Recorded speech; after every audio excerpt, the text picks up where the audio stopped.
Hi everyone. तो finally यहाँ पर एसएससी सीजीएल 2025 का नोटिफिकेशन आउट हो चुका है, जिसका आप लोग पूरी बेसब्री से इंतजार कर रहे थे आज पूरे दिन।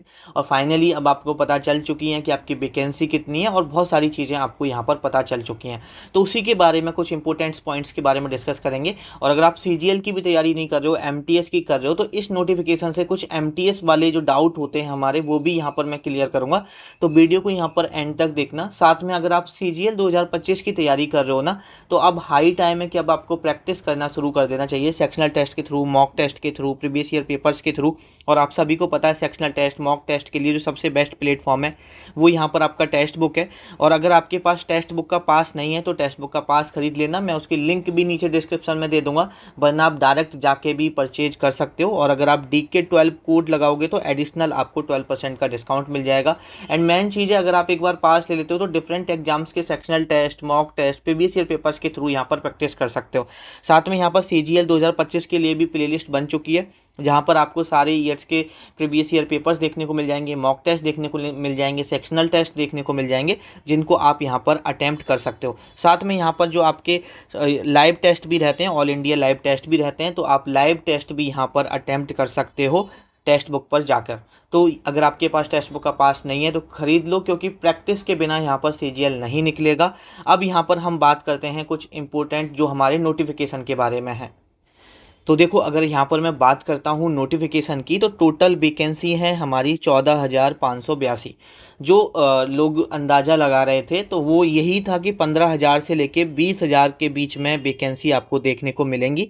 और देखो, एक सिंपल सी बात बताता हूँ कि बिल्कुल एग्जैक्ट कोई भी नहीं बता पाता, कुछ आपकी आरटीआई की रिप्लाई और बहुत सारी चीज़ों के बेसिस पे इंसान बता रहे होते हैं। तो 15,000 से 20,000, तो 15,000 के लगभग आप मान सकते हो, 14,500 है। और ऑब्वियसली 2-3 हज़ार वैकेंसी बढ़ेंगी जब तक आपकी फाइनल होगी। ये टेंटेटिव वैकेंसी है, हो सकता है कि आपकी 20,000 तक वैकेंसी जाए, बट हाँ, 2-3 हज़ार तो आराम से आपकी बढ़ने वाली है। तो जो जो ये अंदाज़ा था कि 15,000 से 20,000 वैकेंसी है, तो उतनी है। अभी 14,500 दिख रही हैं आपको नोटिफिकेशन में, ठीक है, 14,600 मान के चलो। लेकिन ये जब आपका फाइनल होगा, जब तक फाइनल ज्वाइनिंग होगी, फाइनल रिजल्ट आएगा, तब तक ये वैकेंसी बढ़ के 17-18 हज़ार आराम से हो जाएंगी।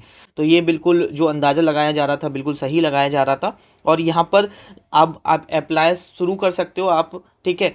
और यहाँ पर आप 4 जुलाई तक लास्ट टाइम है, 4 जुलाई तक यहाँ पे फॉर्म भर सकते हो, ठीक है। प्री जो आपका एग्ज़ाम होगा 13 सितंबर से लेकर 30 सितंबर तक होगा। और एक चीज़ इन्होंने यहाँ पर पहले ही क्लियर कर दिया, जो और बार नहीं होता था, ये इस बार इन्होंने कुछ अलग किया है कि आपकी मेंस की एग्ज़ाम डेट भी दे दी है कि भैया हम आपका मेंस करा लेंगे दिसंबर 2025 में। तो अब आपके माइंड में क्लियर होना चाहिए कि भैया दिसंबर 2025 में हमारा मेंस होगा। अब एकदम हमको स्ट्रिक्ट होके पढ़ लेना चाहिए। अब आपकी मेंस की भी डेट है, मंथ तो है, ये एग्जैक्ट डेट नहीं है, दिसंबर की शुरुआत में, एंड में, कभी भी हो सकता है।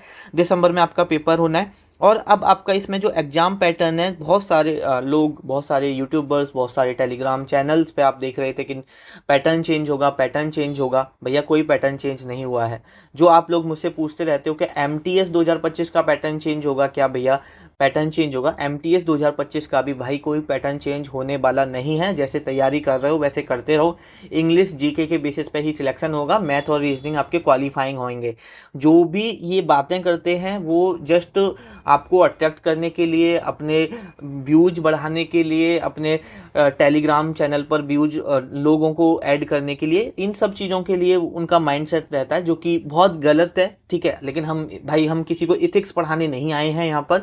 लेकिन एक चीज़ ध्यान रखो, अगर आपको ऐसा कोई थंबनेल दिख रहा है, ऐसी कोई वीडियो दिख रही है, तो प्लीज़ उसमें मत आओ। आपका जो पैटर्न है वो चेंज नहीं होगा। सीजीएल का भी नहीं हुआ, पहले भी बोला था मैंने कि सीजीएल का नहीं होगा, और मैं अभी भी बोल रहा हूँ कि एमटीएस का नहीं होगा। देखो 0.1% ऐसा, मैं कोई बिल्कुल भगवान तो हूँ नहीं, लेकिन जितना मैं एनालिसिस कर रहा हूँ, या जितने जो अच्छे टीचर्स हैं, अच्छे लोग हैं जिन्होंने एनालिसिस कर रहे हैं, भाई उनका यही कहना है कि एमटीएस का भी पैटर्न चेंज नहीं होगा। 0.1% तो कुछ भी हो सकता है ना। लेकिन 99.99% आपका, जैसे हमने सीजीएल के लिए बोला था कि सीजीएल का पैटर्न चेंज नहीं होगा, नहीं हुआ है, क्योंकि उसके पीछे बहुत सारी चीज़ें होती हैं। आपका कोई भी कंपनी जो कंडक्टिंग कंपनी होती है वो पैटर्न चेंज नहीं करती है, आपको ये चीज़ समझनी चाहिए। पैटर्न चेंज करना एसएससी के हाथ में, भाई एसएससी थोड़ी नहीं बदला, एसएससी एसएससी है। जो पेपर कराएगा, जो क्वेश्चन बनाएगा वो चेंज होगा, ठीक है। और अभी तो वो भी पता नहीं है चेंज होगा कि नहीं, है ना। तो वो सारी चीज़ों में बताओ, आपका एग्जाम पैटर्न चेंज नहीं होगा, तो ज़्यादा टेंशन लेने की जरूरत नहीं है। हाँ, इस बार कुछ नया आने वाला है, वेटिंग लिस्ट का प्रोविजन आने वाला है।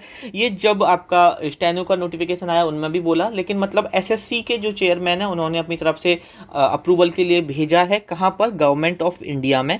कि क्या होता है कि एक बार आपकी कट ऑफ आती है, ज्वाइनिंग होती है, उसके बाद ही बहुत सारे लोग ज्वाइन नहीं करते, वो सीट वेकेंट रह जाती हैं। और जब वो सीट वेकेंट रह जाती हैं तो उसके लिए एसएससी के चेयरमैन का कहना है कि भाई हम दोबारा से एक कट ऑफ निकालेंगे जो थोड़ी कम कट ऑफ होगी और बच्चों को मौका मिलेगा।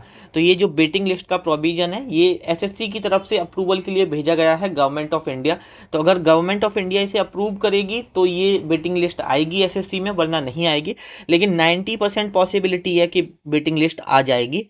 ठीक है, गवर्नमेंट ऑफ इंडिया से अप्रूवल मिलने की जो पॉसिबिलिटी है मेरे अकॉर्डिंग 90% है। होने को कुछ भी हो सकता है, लेकिन जो ज़्यादा पॉसिबिलिटी है वो मैं आपको बता रहा हूँ, अपना अनुमान यहाँ पर शेयर कर रहा हूँ। साथ में एक और चीज़ साफ साफ लिखी हुई है, चाहे आप एमटीएस का फॉर्म भरने जाना, क्योंकि एमटीएस का भी नोटिफिकेशन बहुत जल्दी आने वाला है। एमटीएस के लिए भी सेम रहेगा, सीजीएल के लिए तो है ही है, उन्होंने लिख ही दिया है नोटिफिकेशन में कि जो आपका वन टाइम रजिस्ट्रेशन है, ये जो नए बच्चे करेंगे जो पहली बार वन टाइम रजिस्ट्रेशन करेंगे, बहुत अच्छे से करना, नाम वगैरह बहुत अच्छे से भरना, क्योंकि ना तो उसे एडिट कर सकते हो ना ही उसे मॉडिफाई कर सकते हो। तो जो आपकी नाम वगैरह हैं, आपका नाम, फादर का नाम, मदर का नाम, गांव का नाम, जो भी चीज़ें आपकी डिटेल्स होती हैं जो ओटीआर में भरी जाती हैं वो एकदम एग्जैक्ट एक्यूरेट भरना, क्योंकि बाद में आप उसे एडिट या मॉडिफाई नहीं कर सकते हो। एंड बाद में अगर उसमें आप गलत भर देते हो तो वो आपका कैंसिल किया जा सकता है, कैंसिल हो जाएगा आपका फॉर्म। तो ये चीज़ आप लोग ध्यान रखो। तो यही बातें थी जिससे कि हमारा एमटीएस की जो तैयारी कर रहे हैं उनके भी काफ़ी डाउट इस चीज़ से क्लियर हुए होंगे यहाँ पर। तो चलिए इस वीडियो को यहीं पे ख़त्म करते हैं। ये मेन पॉइंट्स थे कुछ, और बाद बाकी का जो पूरा नोटिफिकेशन है वो टेलीग्राम पे डाल दिया है। एंड बाद बाकी का जो मैंने यहाँ पर कुछ और चीज़ें होंगी, सर्टिफिकेट, क्रिस्टल डेट, ये सारी चीज़ों को लेकर मैं टेलीग्राम पे डालता रहूँगा। टेलीग्राम पे नोटिफिकेशन के जो मेन चीज़ें पढ़ के वो डालता रहूँगा। जैसे अभी भी हमने सारी ये इन्फॉर्मेशन टेलीग्राम पे शेयर की है, तो वहाँ पे डालता रहूँगा। अगर आप टेलीग्राम में नहीं तो लिंक है नीचे डिस्क्रिप्शन में, आप जाके ज्वाइन कर सकते हैं। आपसे मुलाकात होगी नेक्स्ट वीडियो में, तब तक के लिए ख्याल रखिए अपना।